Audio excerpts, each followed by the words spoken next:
J'ai testé ChatGPT 4 avec WordPress et dans cette vidéo, j'ai pas moins de 17 plus 2 prompts à vous révéler que vous pouvez utiliser dans vos projets sur WordPress. Cette vidéo est la plus complète que vous trouverez entre ChatGPT et WordPress, toutes langues confondues. Au programme rédaction de pages, rédaction d'articles de blog, des tonnes d'astuces pour votre SEO, génération de code Gutenberg directement dans ChatGPT, personnalisation de votre site, personnalisation WooCommerce, faire des extensions WordPress avec ChatGPT, quelques petits bonus également à la fin ou encore même comment créer tout un assistant avec ChatGPT pour vos projets dans WordPress. C'est tout ce qu'on va voir ensemble dans cette vidéo. Donc même si vous ne travaillez pas sur WordPress, cette vidéo reste une masterclass. Prompt numéro 1, générer du contenu pour une page web. Pour être tout à fait transparent avec vous, je l'ai déjà fait et ça marche vraiment très bien.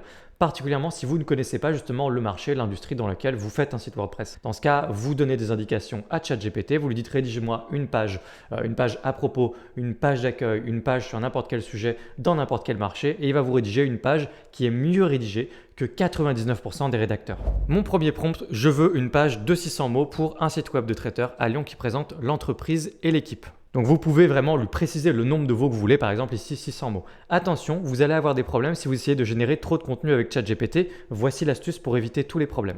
Voilà un exemple de prompt que vous pouvez écrire justement pour lui dire de séparer en plusieurs réponses une réponse qui serait éventuellement trop longue. Donc je lui dis ne dépasse jamais les 300 mots. Si ta réponse doit faire plus de 300 mots, préviens-moi que ta réponse est plus longue. Comme ça, moi je réponds continuer ou n'importe quoi d'autre, peu importe.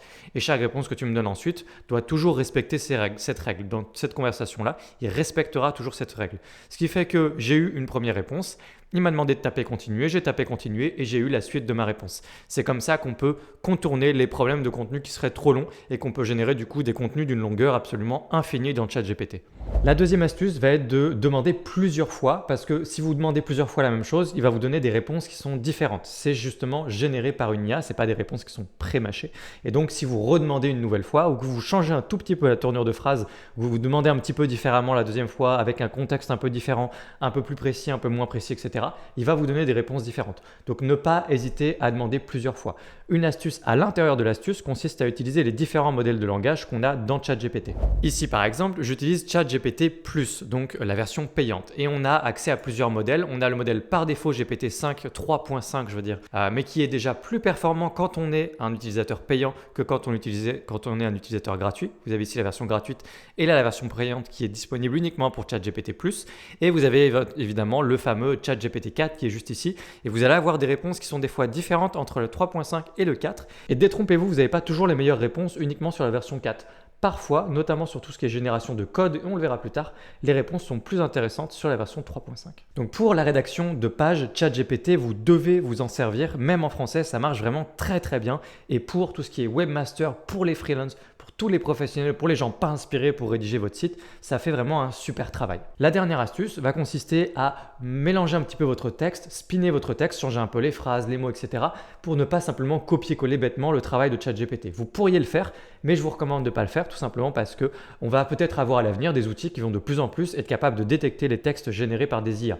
La seule façon de s'en protéger, c'est de les modifier un tout petit peu, puisqu'on ne pourra jamais avoir d'outils sûrs à 100%, parce qu'à un moment ou à un autre, il y a bien des humains qui rédigent des textes qui peuvent être totalement similaires à des IA. Donc de toute façon, vous n'aurez jamais de problème à ce niveau-là. Vous pouvez utiliser des textes générés par des IA, simplement modifier un petit peu le texte, éviter de copier-coller. Ici, en l'occurrence, on avait un outil qui était sorti directement de OpenAI et qui s'appelait le AI Text Classifiers. Vous pouvez copier-coller un texte. Je vous mettrai le lien dans la description de la vidéo. Et ça vous permettait de voir un certain pourcentage de chances que ce soit écrit par un humain ou par une IA, etc.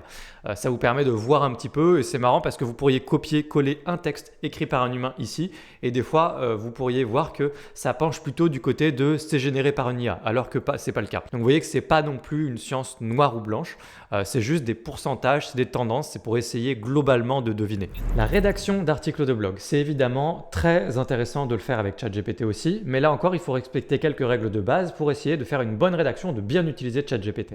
Ici, on voit que j'ai fait la même chose, je lui dis attention, ne dépasse pas les 300 mots, c'est que moi, j'avais la conversation qui sautait complètement à partir du moment où ça allait dans les 400 mots et quelques. Donc, j'ai fait toujours cette règle-là. Mon prompt ici, je lui donne du contexte. Je suis un blog sur le café, je souhaite rédiger un article de blog complet de 1000 mots sur le café soluble. Avant de le rédiger, quelle est selon toi la meilleure structure pour faire un article captivant et bien référencé sur le café soluble. L'astuce réside ici, c'est-à-dire lui faire rédiger une structure d'article de blog avant de lui faire rédiger un article de blog. Si vous lui dites de rédiger un article, il part en roue libre totale. Ça peut être bien, ça peut être moyen, ça peut être nul. Mais si vous rédigez un plan d'abord, vous allez avoir un résultat de bien meilleure qualité. Il génère un plan, le titre, les sous-titres, les sous-sous-titres et ensuite vous lui faites rédiger au fur et à mesure et les différentes sous-parties une fois que vous avez validé le plan d'article. Regardez ici, il m'a fait une magnifique structure en me précisant même le nombre de mots dans chacune des parties, ce que je ne lui ai pas demandé de faire en l'occurrence. Ici, c'est bien ChatGPT 4 qui a fait ce travail, donc introduction, accroche captivante, etc. Ensuite, il m'a lui-même proposé des sous-parties, l'histoire du café soluble, processus de fabrication, les différentes méthodes, avantages, inconvénients. Et là, honnêtement, en termes de structure, donc là, j'ai cliqué sur continuer, il m'a donné la suite. Et en termes de structure, on est vraiment sur quelque chose qui est quand même très solide pour se référencer. Donc là voilà, il m'a fait tout ce joli plan et qu'est-ce que je lui ai fait juste après? Je lui ai dit rédige-moi la première partie, l'introduction, et il m'a rédigé l'introduction. Je lui ai dit rédige-moi la deuxième partie, il m'a rédigé la deuxième partie, l'histoire du café soluble, blablabla, en respectant justement le nombre de mots. Donc on rédige des plans d'articles avant de rédiger l'article dans ChatGPT. L'autre astuce ici va consister à faire du fact-checking. C'est très important si vous rédigez des articles de blog. Vous savez, on en parle beaucoup, ChatGPT est capable d'hallucination, c'est-à-dire d'affirmer des choses qui sont factuellement fausses. Et donc là, en l'occurrence, j'ai une partie sur l'histoire du café soluble. Ça coûte rien d'aller vérifier si les dates clés que j'ai, l'inventeur du café soluble, etc. Ça coûte rien pour moi d'aller vérifier ces informations plutôt que de juste copier-coller ça parce que si jamais il y a une erreur qui est facilement vérifiable et rapidement vérifiable pour vous, vous passez vraiment pour un idiot. Ou alors vous répandez des fake news. Le prompt numéro 3, c'est non pas générer un article de blog, mais des articles de blog. On va générer des articles de blog en cascade. Je vous montre. Je lui donne pour démarrer un peu de contexte. Je suis un blog toujours sur le café avec les différentes thématiques, barista, latte art, blablabla. Donne-moi 10 idées d'articles de blog sur des sujets autour du café avec beaucoup de recherche, un bon volume de recherche, j'entends pour le SEO. Je veux un exemple de titre pour chacun de ces articles. Voilà donc 10 idées automatiquement, normalement qui ont un bon potentiel basé sur le contexte que je lui ai donné ici dans le premier prompt.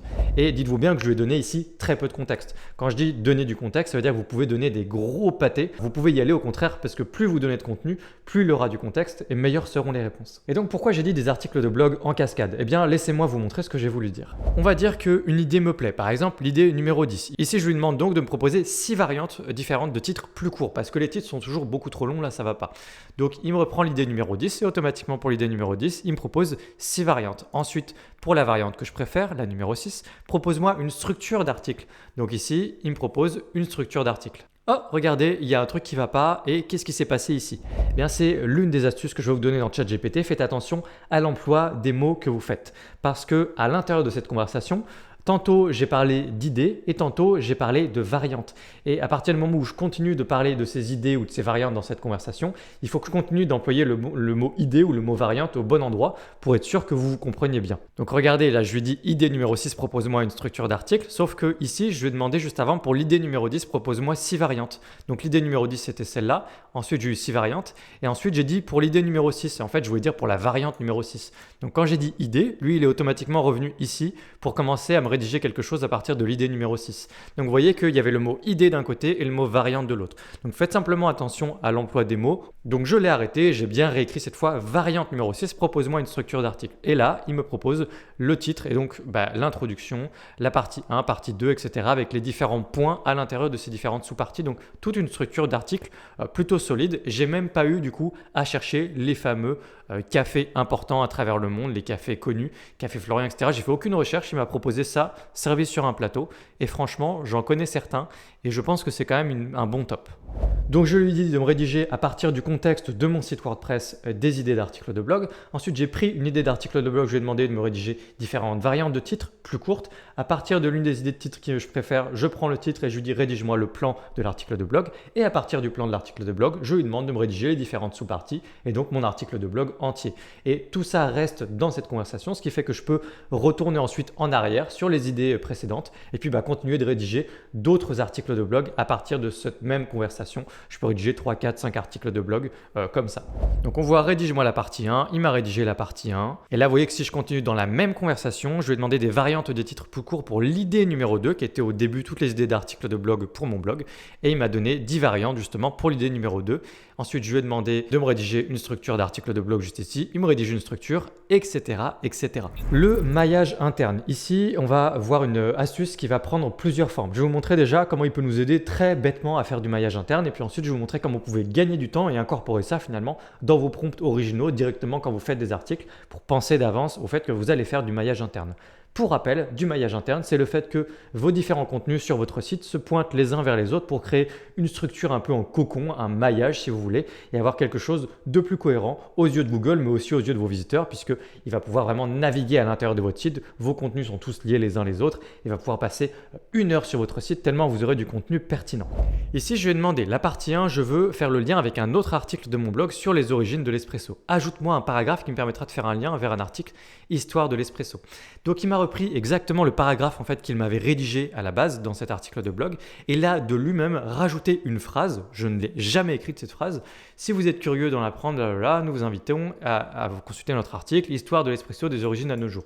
Donc vous voyez que là en fait de lui-même il vient modifier un texte, peu importe la taille du texte, un paragraphe, un article de blog, mais il vient le modifier pour répondre à vos désirs. Et en l'occurrence je lui ai demandé que ça puisse faire un lien à un moment vers un autre contenu sur mon site sur l'histoire de l'espresso. Donc c'est la première astuce, vous lui demandez directement d'ajouter ce lien ou de faire en sorte qu'on puisse ajouter ce lien sur un contenu qu'il a lui-même généré. La deuxième astuce consiste à copier-coller l'un des textes déjà existants sur votre site pour optimiser pour un maillage interne sur différents types de contenus. Donc demandez-lui, vous copiez-collez tout un article sur votre site, vous le rentrez ici, ensuite vous lui demandez dans un deuxième temps, voilà, je veux faire du maillage interne vers d'autres contenus. C'est évidemment quelque chose que vous pouvez faire à la main assez facilement, donc ça ne vaut pas forcément le coup de le faire dans ChatGPT, mais vous pourriez le faire, ça marcherait très très bien. Et donc, qu'est-ce qui est vraiment intéressant? C'est l'astuce numéro 3. Dans le prompt original que vous allez lui demander, c'est-à-dire rédige-moi tel article de blog, directement ici, dites-lui que vous voulez anticiper que vous allez faire du maillage interne et il comprend très bien ce que c'est que du maillage interne vers différents contenus sur votre blog. Donc, soit vous lui dites d'avance, normalement c'est ça qu'il faut faire, vous lui dites d'avance, voilà, je vais vouloir faire pointer vers contenu 1, contenu 2, contenu 3, mais vous allez lui dire je veux à un moment glisser un appel de l'action vers tel sujet, vers tel sujet, vers tel sujet.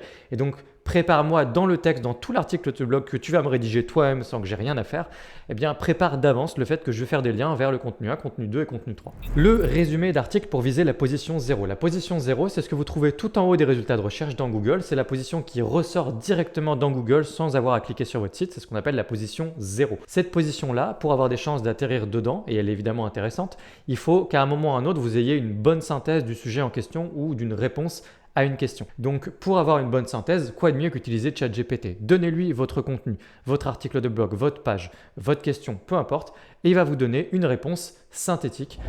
Par exemple ici, j'ai repris simplement la partie 1 sur le Café Florian et je lui dis fais-moi un résumé d'article. Il avait déjà la fameuse partie 1, il sait déjà ce que c'est, je suis toujours dans la conversation. Fais-moi un résumé d'article en quelques lignes pour cibler la position 0 dans Google. Il m'a fait un résumé qui, ma foi, est même un tout petit peu trop long, mais j'aurais pu dans ce cas lui répondre et lui dire fais-moi encore plus court. Parce que si je ne suis pas content, rappelez-vous qu'avec ChatGPT, vous pouvez le faire travailler autant que vous voulez, il ne sera jamais fatigué. Si vous n'êtes pas content d'un résultat, demandez-lui un autre résultat, dites je le veux la même chose, mais en plus court. Une seule phrase, 2 phrases, 3 phrases, demandez-lui ce que vous voulez. C'est une astuce qui est très intéressante pour votre SEO, pour améliorer un petit peu les réponses que vous pouvez apporter aux questions des internautes, etc. Je vous conseille vraiment sur tous vos articles de blog de manière générale de viser une petite synthèse à un moment clair de votre article de blog du sujet pour, entre guillemets, viser la position 0.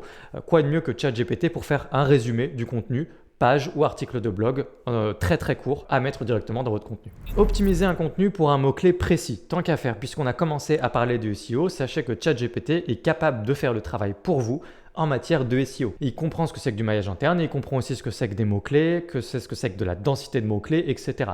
Donc, qu'est-ce que vous pouvez faire comme ça? Vous pouvez lui donner tout un contenu. Encore une fois, on parle d'article de blog, c'est la même chose avec tous les contenus, y compris une page. Vous lui copiez-collez directement un contenu depuis votre site et vous lui dites « optimise-moi ce contenu-là pour tel mot-clé ». Ici, je lui ai donné un article de blog. En tout cas, c'était le début d'un article de blog. Je ne me suis pas trop embêté. Et ensuite, je lui dis optimise-moi cet article pour le mot-clé café instantané.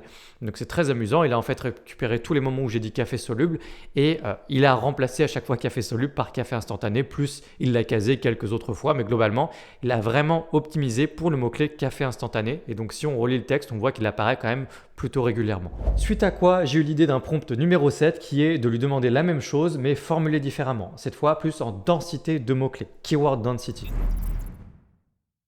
Donc j'ai carrément exprimé mon souhait d'avoir une certaine densité de mots-clés. Donc ça peut être 2, 3, 4, 5% sur un mot-clé précis et voilà le résultat.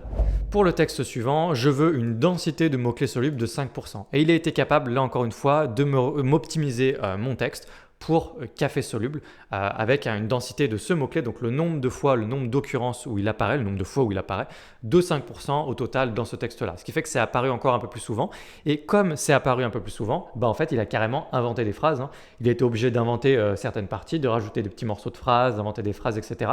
pour qu'il apparaisse plus souvent. Donc vraiment, il peut faire le taf. C'est pas juste de remplacer un mot par un autre comme dans mon premier exemple, mais c'est clairement d'optimiser pour le SEO votre texte, quitte à faire le travail de rédacteur à votre place. Vous pouvez vous amuser à voir le résultat avant-après avec un site comme Duplicate Checker ici, /keyword density. Vous aurez le lien dans la description de la vidéo. Vous êtes capable de copier-coller votre texte ici et de voir ensuite l'occurrence justement du mot-clé en question et le pourcentage donc. Et vous verrez que ChatGPT fait le taf. Jusqu'à maintenant, on a laissé un peu ChatGPT faire le travail à notre place, mais il peut nous assister davantage et non pas faire le travail à notre place, notamment en termes de lisibilité. Vous pouvez demander à ChatGPT d'améliorer un texte existant, par exemple en termes de lisibilité, le fait d'aérer le texte, le fait de faire des phrases plus courtes ou encore le fait de formater votre texte pour améliorer la scannabilité en UI UX, c'est-à-dire le fait qu'on puisse parcourir votre texte en un coup d'œil en trouvant rapidement quelques informations pour accrocher plus rapidement l'attention du visiteur, en sachant que le visiteur, on part du principe qu'il a la flemme de vous lire et donc il faut qu'il trouve rapidement les informations pertinentes pour lui. Donc le formatage, ça passe par le fait de mettre des choses en gras, de mettre des choses en évidence, une phrase toute seule, le fait de faire des listes à puces, des titres, etc. De formater en fait en général votre texte pour qu'il soit vraiment plus agréable à parcourir ou à scanner et donc du coup d'améliorer la rétention ou le fait d'avoir un texte captivant. Alors voilà un exemple de ce que j'ai fait. Améliorer la lisibilité de ce texte, rédaction plus aérée, phrase plus courte. On veut maximiser la scannabilité. J'ai carrément voulu lui parler de ce concept du UX. Je me suis dit que ça pouvait être intéressant en mettant en gras les éléments importants parce que j'ai voulu le challenger pour voir s'il faisait ce formatage là pour moi. Il le fait. Regardez ici, c'est plus ou moins bien fait parce que là il y a des endroits où je vois pas l'intérêt de mettre des choses en gras. Petit granulé de café, ok, pourquoi pas, mais enfin pas vraiment, je trouve pas ça pertinent. Dans tous les cas, il le fait. Déjà, d'une part, on passe d'un texte qui est vraiment prout-prout, avec des gros pavés, à quelque chose qui est plus aéré, même si on peut faire mieux. Et là, encore une fois, j'aurais pu lui dire que je voulais encore un texte plus aéré, peut-être même je lui préciser, je veux toujours des sauts à la ligne rapidement, je veux des phrases courtes, etc. Encore plus courtes. Voilà, vous pouvez vraiment l'assister au maximum, même si bon, au bout d'un moment, vous pouvez faire le travail vous-même. Mais en tout cas, vous voyez qu'il fait quand même le travail d'aérer davantage, de faire des phrases plus courtes, ou encore, ce que je ne lui ai absolument pas demandé, de faire des bullet points ici. Donc c'est quand même très intéressant parce qu'il a compris la notion de lisibilité et de scannabilité de votre texte. Depuis tout à l'heure, je ne vous parle quasiment pas de boutique, de e-commerce et évidemment, tous mes conseils s'appliquent au e-commerce. Donc ma nouvelle idée de prompt que j'ai à vous partager, si ce n'était pas déjà évident pour vous, c'est de rédiger une page produit avec ChatGPT. Et voilà exactement comment je m'y prendrai. Généralement une structure de contenu et cette fois, je vous ai donné un exemple différent pour encore une fois une utilisation différente de GPT. Une structure de contenu, je vais préciser, voilà, je veux les H1, les H2 et les H3, donc c'est-à-dire le titre principal, les sous-titres et les sous-sous-titres. C'est pour une bonne structure pour votre SEO. Pour une page produit de théière transparente, optimisée pour le mot-clé théière transparente, je préfère le redire 2 fois, sur une intention d'achat. J'ai précisé même sur une intention d'achat parce que je me suis dit que j'allais peut-être obtenir davantage d'occurrences comme par exemple paiement sécurisé, panier, enfin des mots qui apparaissent sur une boutique vraiment concrètement et c'est donc intéressant peut-être de préciser sur une intention d'achat. Donc voilà ma structure. J'ai eu mon H1, j'ai eu mes H2, H3, etc. Le H1 en l'occurrence n'a aucune sorte d'importance ici, même s'il m'a donné un exemple bidon parce que mon H1 c'est théière transparente en fait, c'est simplement le nom de ma page produit, le nom du produit. Et ensuite par contre j'ai des H2 et des H3 qui sont vraiment très intéressants. Donc j'aurais pu vraiment récupérer ça comme point de départ, voire même si j'ai pas envie de travailler plus que ça, comme plan tout court pour travailler sur ma page produit. Si vous voulez automatiser au maximum, c'est vraiment pas si mal, hein. Donc ça fait un bon boulot. Et puis ensuite, on peut lui demander de rédiger le contenu. Donc rédigez-moi le contenu du premier H2. Donc il m'a rédigé le contenu du H2. Et quand je lui dis du H2, du coup, il comprend que le H3, c'est à l'intérieur puisque c'est une sous-partie, c'est un sous-titre. Donc c'est une sous-partie à l'intérieur. Il commençait même à me rédiger le contenu de mon sous-titre, etc. Et je lui dis de s'arrêter tout simplement. Mais voilà, on peut s'en servir de la même façon qu'on peut rédiger des articles de blog, on peut rédiger des pages produits. Tant qu'à faire, autant rédiger aussi les métadonnées. Donc métatitre, métadescription et également le contenu idéal dans l'URL. C'est ce que j'ai demandé à ChatGPT. Donc je lui ai dit génère-moi les métadonnées de cette page produit. J'ai précisé métatitre, métadescription et URL idéal. Il m'a fait un métatitre et regardez, il a bien compris ce que c'était qu'un métatitre puisque j'ai vraiment théière transparente de qualité. Alors le mot qualité doit apparaître 50 fois dès qu'on parle de produits comme ça, physique, théière, etc. Donc même si c'est un nom un peu bidon parce que vous allez lire qualité supérieure partout, mais le fait est que tout le monde s'attend à lire qualité supérieure, en tout cas surtout Google, ça apparaît souvent sur les pages produits. Vaste sélection pour l'amateur de thé et là on voit vraiment qu'il y a quand même un petit travail de voilà, on pose des mots, on fait du SEO, donc il y a thé, il y a le mot amateur qui revient à mon avis très souvent sur le contenu autour du thé, amateur de thé. Donc finalement, il y a un travail de SEO que je n'ai pas fait, qui a été fait par ChatGPT directement et qui je trouve, sans l'avoir étudié en profondeur, déjà je le trouve plutôt pertinent pour démarrer en tout cas. Théière transparente idéale, rituel du thé, etc. Convient le plus à vos besoins. URL idéal, théière transparente, il me l'a mis au pluriel, mais dans tous les cas, il a bien glissé théière transparente dans l'URL. On va aller au bout de tout ce qui est rédaction. Et cette fois, je vais demander de me générer des mentions légales. Alors, je ne vais pas utiliser ChatGPT pour rédiger tous les documents parce qu'il y a quand même une certaine prise de risque à assumer de votre part de rédiger juste simplement par une IA généraliste des documents qui sont censés vous protéger, des documents contractuels, vos conditions générales de vente, politique de confidentialité, etc. Donc c'est quelque chose que je ne ferai pas personnellement, que je ne vous recommande pas de faire, même si je vous avoue que j'ai eu des petits retours de mon avocat qui me dit que c'est quand même pas si mal, mais attention, c'est à vos risques et périls parce que vous ne savez pas ce que vous faites. Alors que mon avocat, lui, il sait ce qu'il fait quand il utilise ChatGPT. Par contre, les mentions légales, finalement, c'est quasiment la même chose tout le temps sur tous les sites et j'ai vraiment plus confiance en ChatGPT pour rédiger des mentions légales et donc voilà le résultat. Donc il a commencé à me rédiger des mentions légales et je lui ai demandé, petite astuce nouvelle, des trous à remplir a posteriori sur les informations du site, informations du webmaster, etc. Donc il a joué le jeu, il m'a rédigé des mentions légales et je veux justement pouvoir, je peux venir moi-même compléter après mes informations au capital de la société nanana, etc. Et finalement c'est assez crédible.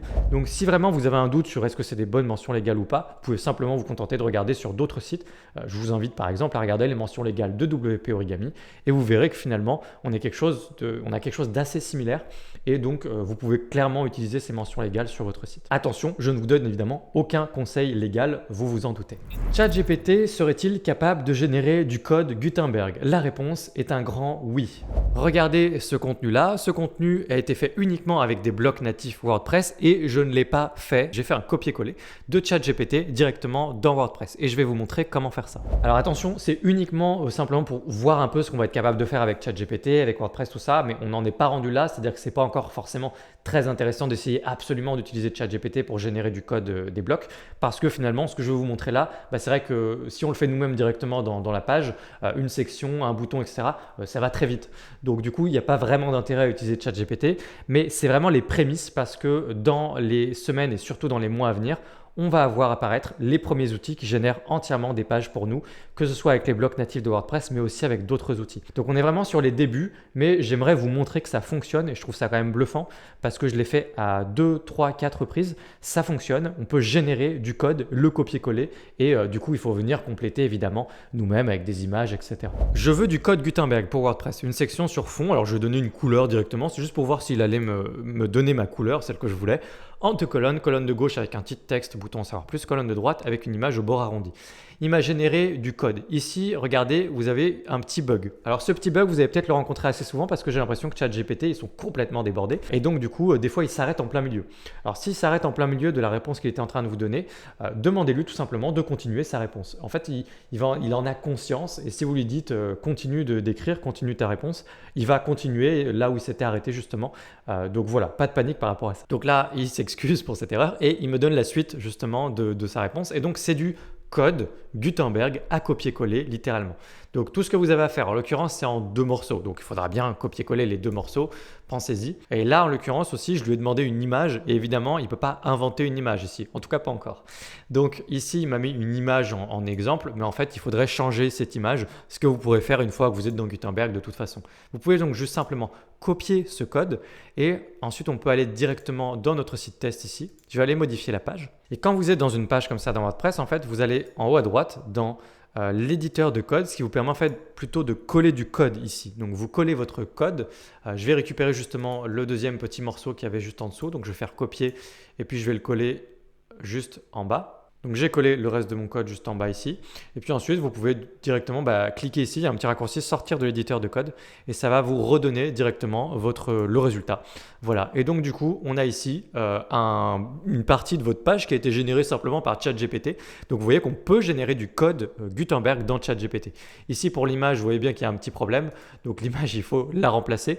Et là, il y a un autre petit problème, mais que je n'ai pas rencontré systématiquement. C'est que vous voyez qu'on est dans un bloc classique. C'est-à-dire qu'on est dans le fameux bloc classique qui hérite de comment fonctionnait WordPress avant 2018. Et donc, on n'a pas directement en fait, le fonctionnement avec les différents blocs à l'intérieur. Mais ça, c'est quelque chose que j'ai eu un coup sur deux. C'est-à-dire qu'un coup sur deux, j'ai eu quelque chose qui fonctionnait nickel juste avec des blocs WordPress normal.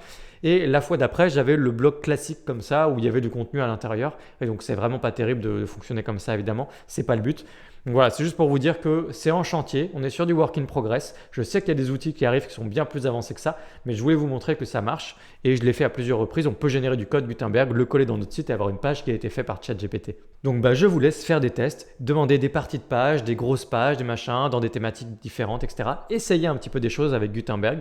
Vous allez voir, des fois ça marche bien, des fois ça marche un peu moins bien, mais c'est toujours intéressant de voir un petit peu l'état de l'art actuel. Bon, et puisqu'on est dans le code sur WordPress, est-ce qu'on peut générer du code pour personnaliser notre site WordPress? Alors la réponse est oui, mais c'est pas à mettre entre toutes les mains puisqu'il va falloir maîtriser un minimum peut-être des fois des notions de code parce qu'il faut savoir quoi faire avec le code et des fois même le code il n'est pas directement prêt à l'emploi et il va falloir un petit peu apprendre à s'en servir, par exemple typiquement changer le sélecteur CSS. Voilà un exemple qui peut être assez facilement utilisé par n'importe qui vous permettrait de créer un sticky header quel que soit votre thème.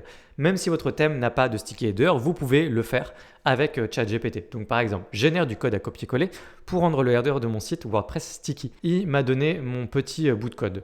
Maintenant, le souci de ce petit bout de code, c'est qu'il ne peut pas savoir automatiquement comment choper en fait mon header parce que la façon de le choper entre guillemets, ce qu'on appelle un sélecteur CSS, va être différente en fait d'un thème à un autre. Et donc j'ai le petit bout de code à copier-coller dans mon thème et je vais vous montrer où est-ce que vous pouvez le mettre.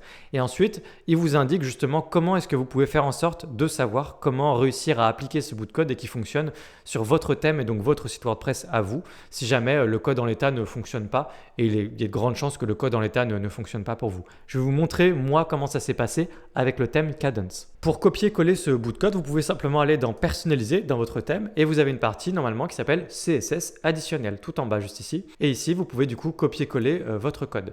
Donc là, on voit encore une fois que ça a été fait en deux fois. Je lui ai dit continue. Donc j'ai copié-collé mon code juste ici et j'ai un header sticky. Et pour se rendre compte qu'il est sticky, il faut que voilà, qu'il y ait de quoi scroller dans la page. Et donc là, j'ai rendu mon header sticky indépendamment de mon thème. Ce n'est pas lié au thème Kadence. Finalement, quel que soit votre thème, si vous n'avez pas de sticky header, vous n'avez pas besoin d'une extension WordPress, vous pouvez vous contenter de copier-coller un petit bout de code et avoir un header qui est sticky. Donc c'est quand même assez chouette. Petite particularité, donc pour que ça marche justement avec votre thème, je vous montre comment faire. Donc vous collez votre code ici et il va falloir réussir à voir, donc là je vais cliquer sur publier et sortir d'ici, réussir à voir comment choper votre header pour lui dire c'est ça qu'on veut rendre sticky. Donc vous pouvez faire un petit clic droit, inspecter et dans cette petite partie là, en fait, vous voyez quand je passe la souris quelque part, il y a quelque chose qui est en surbrillance sur mon site, ce qui me permet de voir que ce que je suis en train de choper justement. Je vous parlais de choper tout à l'heure.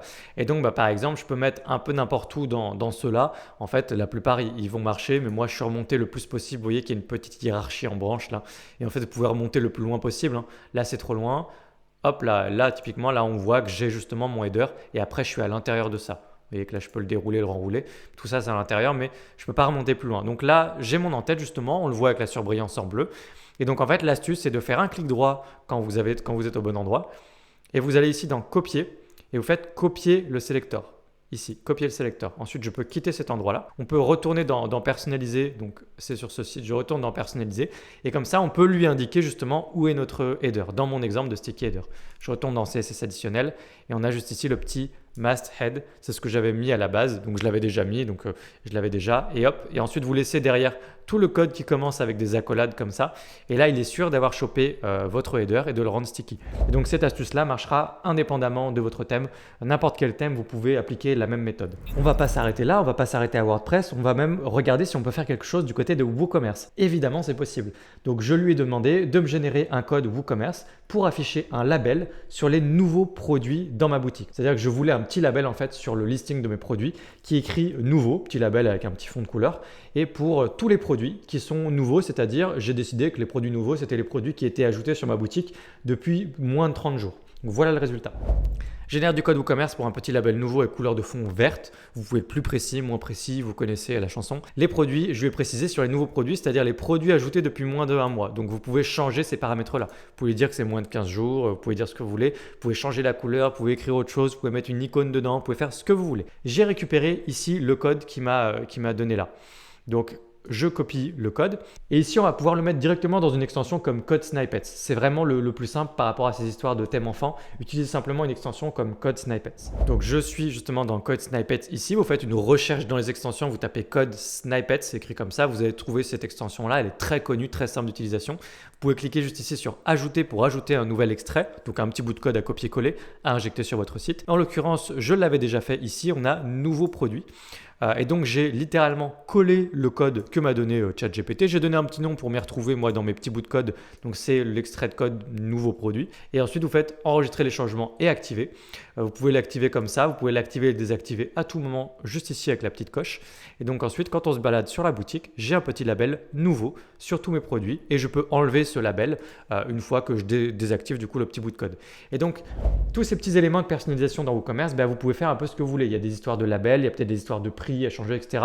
Évidemment, attention, donc vous êtes en train de manipuler des petits bouts de code, c'est pas très dangereux, mais si vous savez pas ce que vous faites, pensez à faire une sauvegarde avant, pensez à, voilà, vous connaissez la chanson là aussi, mais dans tous les cas, vous pouvez faire de la personnalisation WooCommerce et des petits bouts de code générés dans ChatGPT et ensuite les gérer comme je viens de le faire par exemple avec une extension comme Code Snippets. Et si on allait beaucoup plus loin maintenant dans l'utilisation de ChatGPT avec WordPress, je lui ai demandé de me générer un custom post type et aussi des custom fields ainsi qu'une taxonomie. Alors, qu'est-ce que c'est? Un custom post type, c'est en fait un type de publication personnalisée. Donc, ce n'est pas une page, ce n'est pas un article de blog, c'est un autre type de publication. Si vous avez par exemple un listing immobilier, c'est l'objectif de votre site.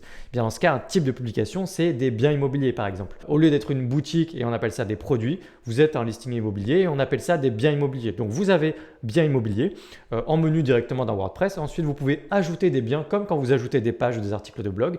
Et ensuite, quand vous ajoutez un bien, vous avez des champs à remplir, par exemple quel espace, T2, T3, T4, quel type de bien, etc. Vous pouvez remplir ce genre d'informations. Vous cliquez sur publier et vous avez un bien qui est publié sur votre site. Et ensuite, évidemment, il faut le mettre en forme, le mettre en style. Et ça, vous pouvez le faire avec des outils comme Elementor Pro ou Kadence Pro. Je vous montre un exemple tout de suite puisque ChatGPT l'a entièrement fait pour moi. Voilà un exemple. Génère-moi le code à copier-coller dans l'extension Custom Snippet. J'ai voulu donner des indications au cas où assez précises d'un CPT et des Custom Fields pour WordPress. Je veux un CPT de bien immobilier avec une taxonomie type de bien. Les types de biens peuvent être appartement, maison, studio ou loft. J'ai fait assez simple. Les custom fields sont les suivants. Donc, je veux un champ nombre qui s'appelle taille du bien. Donc, c'est-à-dire un champ nombre, c'est un champ dans lequel le but, c'est juste de mettre un nombre, 4, 10, 50, 100, etc. Un champ menu déroulant. Donc, vous savez, quand vous avez plusieurs options avec un menu déroulant, appelé nombre de pièces. Ensuite, je lui ai donné les valeurs qui étaient déjà possibles de sélectionner. Donc, par exemple, T2, T3, T4 ou T5. Et ensuite, un champ texte. Donc, vous voyez que je précise la nature du champ. Vous savez qu'il y a plusieurs types de champs. C'est des cases à cocher, c'est des champs texte, c'est des champs ce que vous voulez. Et donc là, champ texte, appelé bilan énergétique. Donc, un champ texte, c'est juste un champ ouvert. On peut écrire ce qu'on veut dedans. Voilà. Et donc, voilà le résultat. Voilà le code à copier-coller dans l'extension pour créer le CPT de bien immobilier. Nanana. J'ai tout le code à récupérer en un clic comme ça. Copier le code. Donc là, vous voyez que c'est arrêté en plein milieu. Je lui ai demandé de me donner le reste du code. Il m'a donné le reste du code. Je l'ai copié dans l'extrait qui se trouve juste ici que j'ai appelé listing immobilier. Je clique dessus. On voit que j'ai collé donc justement tout le contenu. Je l'ai appelé listing immobilier et on va l'activer ensemble. Donc, je me suis contenté de copier-coller ce que je viens de vous montrer, le code qui m'a généré. J'enregistre et je vois que j'ai un listing maintenant qui s'appelle biens immobiliers. Avec mes biens immobiliers, je peux ajouter un bien immobilier. Alors, il ne m'a pas rempli directement les différents types de biens. Je me suis peut-être mal exprimé avec lui. Dans tous les cas, de toute façon, je peux les créer moi-même ici, loft, etc. Mais justement, j'ai ma taxonomie type de bien et je peux ajouter un bien immobilier juste ici. Et si j'ajoute un bien immobilier, on voit qu'il y a justement mes fameux champs personnalisés, mes custom fields, taille du bien, nombre de pièces, bilan énergétique. Et là, vous voyez que c'est bien un champ nombre parce qu'on a, vous voyez, regardez justement ça, ce petit détail-là qui montre bien que c'est un champ nombre. Ici, c'est un champ texte et ici, c'est un menu déroulant. Quoi faire après avec ça? Alors, pour le mettre en forme, parce que ça ressemblera presque à rien du coup côté visiteur, il faut utiliser des outils, encore une fois, comme Elementor Pro ou Cadence Pro et vous créez ce qu'on appelle un modèle ou template exprès pour les types de biens immobiliers. Et comme ça, vous pouvez commencer à créer un site de biens immobiliers. Après cette expérience-là, je me suis demandé si je pouvais créer des extensions WordPress avec ChatGPT. La réponse est oui et non, puisque aujourd'hui, ChatGPT vous donne du texte, quoi que vous vouliez obtenir de lui. Donc, le fait est qu'il ne pourra pas vous donner l'extension WordPress puisque c'est à vous de la créer cette extension. Vous devez créer une archive. Vous savez, les extensions WordPress sont toujours dans des archives ou dans tous les cas, si vous le mettez vous-même dans votre site, de toute façon, c'est un dossier avec des fichiers .php, etc. Donc, que vous y connaissiez pas en code, en toutes ces choses-là, dans tous les cas, dites-vous bien que vous ne pouvez pas directement générer l'extension WordPress avec ChatGPT. Maintenant, vous pouvez générer le code qui fonctionne dans une extension WordPress et ensuite vous servir aussi de ChatGPT pour lui demander quelles sont les démarches pour pouvoir justement aller au bout et créer une extension. Alors du coup, je l'ai fait avec ma future extension de listing immobilier. Donc juste ici en dessous, en fait, je lui ai demandé en bas comment faire une extension à partir de ce code. Il m'a donné une démarche. Donc vous pouvez suivre cette démarche. Sachez que dans un premier temps, il vous a dit quelque chose d'un peu plus compliqué que ça avait besoin de l'être. En fait, au début, c'est quand même un peu plus simple. Donc simplement, moi, je peux vous montrer comment le faire. Vous allez pouvoir du coup récupérer en fait le code que vous avez ici et le mettre avec un éditeur de texte. Donc vous avez des éditeurs de texte comme par exemple Visual Studio Code, c'est gratuit, ce que moi j'utilise. Ça va vous permettre de créer un fichier .php, vous récupérez tout ça, vous le mettez dans un fichier qui se finit non pas en .text, .doc, etc., mais en .php. Je vous simplifie énormément la démarche parce que ce n'est pas le but de ma chaîne. Et ensuite, vous mettez ça à l'intérieur d'un dossier. Ce dossier, du coup, on va pouvoir ensuite le glisser-déposer dans notre site WordPress et ce sera une extension. Il manquera juste un petit détail pour avoir toute la magie, comme si on faisait vraiment une extension WordPress. Et ce détail, je lui ai demandé juste après, je lui ai dit généralement le code des infos d'une extension WordPress à remplir, auteur, version, etc. C'est les choses que vous voyez quand vous avez une extension WordPress. Vous avez justement en fait cette petite partie-là qui apparaît au début du code à l'intérieur du plugin et qui donne les infos de qui est l'auteur, le nom du plugin, l'URL du plugin, la description du plugin, c'est la version 1.0 ou c'est laquelle version, l'auteur, la licence, etc. Et ça, vous devez le mettre également dans votre fichier que je viens de vous décrire, le fameux fichier .php. Je vais ouvrir ce fichier pour vous, juste pour vous montrer. Me voilà dans mon éditeur de texte. Alors ne vous laissez pas impressionner par le code parce qu'on reste vraiment en surface ici, c'est-à-dire que j'ai juste copié-collé ce que m'a donné justement ChatGPT. Donc ça commence ici. J'ai tout copié-collé, donc je ne veux même pas savoir comment ça marche, ce n'est pas le sujet de la vidéo d'aujourd'hui. Vous voyez que je suis ici dans l'éditeur de texte dont je vous ai parlé, Visual Studio Code, vous pouvez le télécharger gratuitement. Ça ressemble justement à un éditeur de texte, comme un petit fichier texte, sauf que ici, ce n'est pas un fichier texte, c'est un fichier .php. Et donc on le voit juste ici dans le nom de mon fichier .php. Donc dans tous les cas, vous devez enregistrer votre fichier en .php à partir de Visual Studio Code. J'ai collé tout mon code ici. C'est vraiment le didacticiel le plus basique possible pour créer une extension WordPress. Mais néanmoins, on crée une extension WordPress. C'en est une vraie. Et donc, j'ai mon début juste ici de la petite partie, les petits commentaires que je vous ai donnés juste avant, c'est-à-dire quel est le nom du plugin. Moi, ça s'appelle Origami Immobilier, l'URL, la description, la version, l'auteur. Donc, normalement, là, j'ai fait une petite erreur, j'avais vu ça après. Normalement, c'est WP Origami. Et je laisse tout ça comme ça. Donc, vous avez juste à coller le petit extrait comme ça, justement avec les infos de l'extension. Vous collez ensuite le code qui est l'extension et qui est la fonctionnalité de l'extension. Vous enregistrez ça dans un .php. Ensuite, vous créez un dossier. Mettez un nom, le nom de votre extension, puisque c'est le nom qu'on glissera justement dans votre site WordPress. Donc, vous ne pouvez pas mettre d'espace ou de majuscule, vous mettez juste origami, vous mettez des tirets pour les espaces, donc origami immobilier. À l'intérieur de ce dossier, j'ai juste ici un seul et unique fichier qui est mon petit fichier .php et dans ce petit fichier, on a juste collé ce que je vous ai montré à l'instant. Donc, c'est tout ce qu'on a fait. Et ça, du coup, c'est une extension WordPress. Donc, tout ce que vous avez à faire maintenant, c'est d'aller dans votre hébergeur, par exemple Hostinger, d'aller naviguer dans les fichiers de votre site WordPress, accéder via FTP, comme on dit, à votre site WordPress Vous glissez à côté des autres extensions que vous utilisez déjà, vous glissez votre extension WordPress, le dossier directement celui-là. Et puis ensuite, vous pouvez retourner dans votre dashboard WordPress. On va regarder ensemble le résultat. Le résultat, finalement, c'est celui-ci, Origami Immobilier. J'ai créé ma toute première extension, et je ne plaisante pas, c'est vraiment ma première extension WordPress. Origami Immobilier, une extension de listing immobilier à utiliser sans modération. Voilà les petites infos justement. Allez sur le site, donc ça emmène sur mon site, etc. Version 1.0. Et donc, on va activer l'extension ensemble. Et donc, on se retrouve exactement avec la même fonctionnalité que quand on l'avait injecté avec Code Snippets. Si c'était que là, on l'a injecté sous la forme d'une extension WordPress. Donc, conclusion, ChatGPT peut vous accompagner, vous aider vraiment jusqu'à la création d'un site WordPress, si ce n'est qu'il y a une petite partie à faire vous-même puisque ChatGPT ne peut pas tout faire à votre place. Alors pour rigoler, du coup, je m'en suis rapidement servi pour essayer de créer une deuxième extension WordPress, toujours sans aucune connaissance, ou presque, du coup, en code. Donc là, je lui ai demandé simplement quelque chose à partir d'un prompt. Je lui ai dit, fais-moi du code pour créer un menu dans lequel j'ai un bouton pour supprimer toutes les révisions WordPress de mon site en un clic. Le nom du menu dans lequel se trouve cette option s'appelle Nettoyage Express. C'est le nom de mon extension.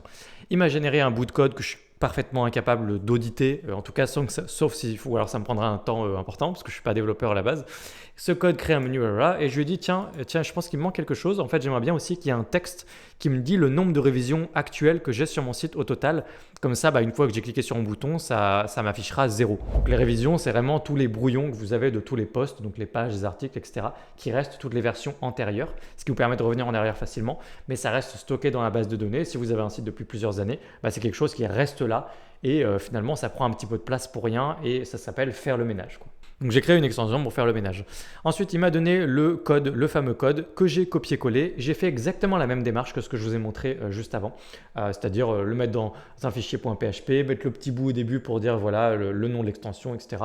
Mettre ça dans un fichier .php, dans un dossier qui s'appelle Nettoyage Express et ensuite dans mon site WordPress. Résultat ici, j'ai créé ma toute deuxième extension, Nettoyage Express, je l'active et on voit que de lui-même, exactement comme pour l'icône avec les petites maisons, de lui-même il a choisi une icône, c'est une icône de poubelle, un nettoyage express et j'ai dedans rien de plus simple, juste le fameux petit texte. Il y a actuellement 0 révision sur votre site, ce qui est bien possible. Cliquez sur le bouton ci-dessous pour supprimer toutes les révisions et j'ai un bouton pour juste en un clic supprimer toutes les révisions sur mon site. Donc j'ai créé une petite extension de nettoyage de base de données absolument sans rien faire, sans aucune connaissance et là on peut dire que quand même ChatGPT a fait vraiment 90% du travail à ma place, si on peut dire ça comme ça. Générer un assistant pour chacun de vos projets sur WordPress.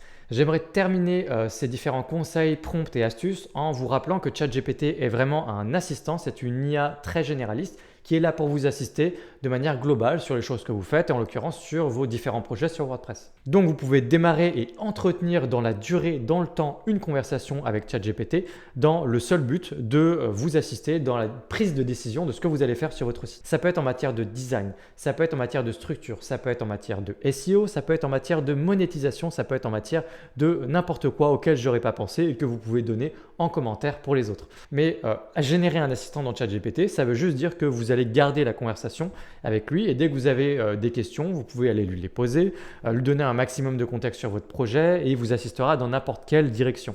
Par exemple, revenons un peu sur mon exemple de café. J'ai un blog sur le café, peux-tu m'aider à développer ce blog, à le monétiser en me servant d'assistant virtuel? Alors je lui ai demandé quelque chose d'un peu vague, mais je lui ai juste dit est-ce que tu vas pouvoir m'aider? Il a déjà commencé à vouloir m'aider en me rappelant un petit peu les bases, c'est-à-dire un contenu de qualité, du référencement, utiliser les réseaux sociaux, les collabs, les partenariats, etc.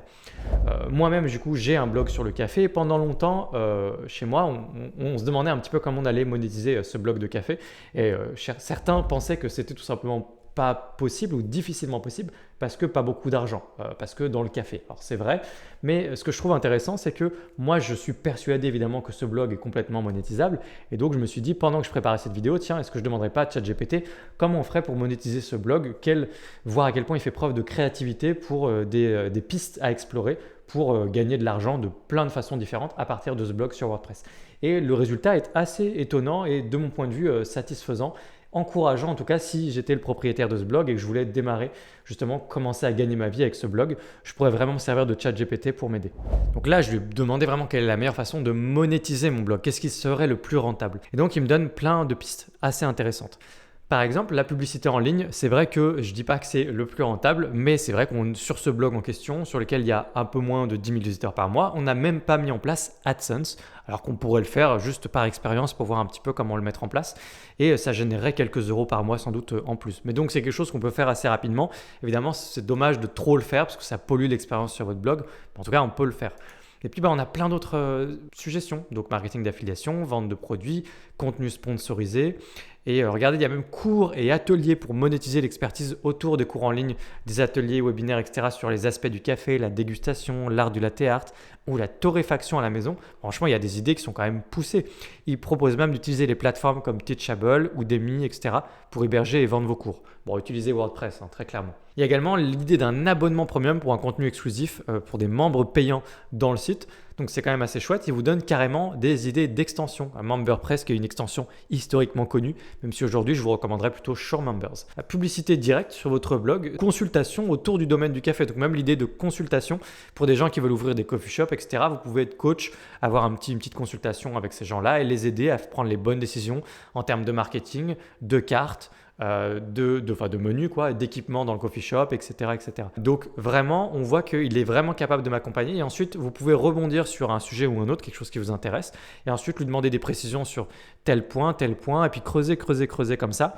Et finalement, bien se rappeler que ChatGPT, c'est un assistant virtuel qui peut vous aider pour votre projet sur WordPress. Les 2 prompts bonus que j'aimerais vous donner découlent directement justement du fait que vous voulez avoir un assistant pour votre projet WordPress en général. Vous pouvez en fait, si vous êtes freelance, webmaster, etc., l'utiliser pour tout ce qui est design, choix de design aussi, donc notamment couleur et police. C'est quelque chose que j'avais déjà évoqué dans une vidéo précédente sur ChatGPT. Je les ai mis en bonus tout simplement parce qu'il existe déjà plein d'outils sur Internet qui vous permettent de vous aider à choisir les bonnes polices et les bonnes couleurs en fonction de vos objectifs sur votre site. Mais ça n'empêche que forcément, si vous entretenez toute une conversation, vous donnez beaucoup de contenu à ChatGPT, ça peut être une aide précieuse dans le choix de police et couleurs, entre autres. Et dans ce cas, pourquoi pas utiliser ChatGPT? Il est capable évidemment, si vous lui dites, voilà, je suis dans le café, on va faire ci, faire ça, on a plutôt tel ton, telle image de marque, etc. D'ailleurs, si vous ne savez pas quel ton et quelle image de marque, vous pouvez vous servir de ChatGPT pour vous aider justement.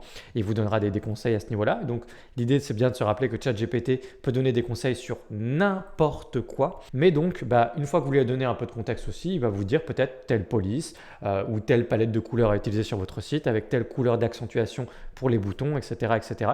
Et donc, police et couleurs, c'est quelque chose qu'il est capable de générer pour vous, pour vos projets. Voilà, enfin, on est venu à bout de 17 plus 2 exemples de prompts avec une multitude d'astuces pour mieux utiliser ChatGPT dans vos projets et avec WordPress. Et sachez que dans les mois à venir et dans les années à venir, on aura de plus en plus d'outils intégrés dans WordPress pour avoir ChatGPT sans quitter WordPress et pouvoir générer directement des pages, directement du texte et puis plein d'autres choses. Ça arrive et d'ailleurs ça existe déjà un petit peu en partie. Si vous voulez d'ailleurs en savoir plus sur tous ces outils-là à venir, abonnez-vous à cette chaîne. Je couvrirai du coup des extensions d'IA générative évidemment liées à WordPress sur cette chaîne. Donc abonnez-vous pour ne pas manquer les prochaines vidéos. Si vous avez des questions, l'espace commentaire est là pour ça. Donc n'hésitez pas par rapport à tout ce qu'on a vu dans cette vidéo. Et si vous voulez aller plus loin sur WordPress avec moi, j'ai un lien en description qui vous emmènera vers un catalogue de formation complet. E-commerce, restaurant, espace membre, on voit tout. N'hésitez pas à jeter un œil. Et moi, je vous dis à très bientôt dans une prochaine vidéo sur WordPress. À bientôt. Bye.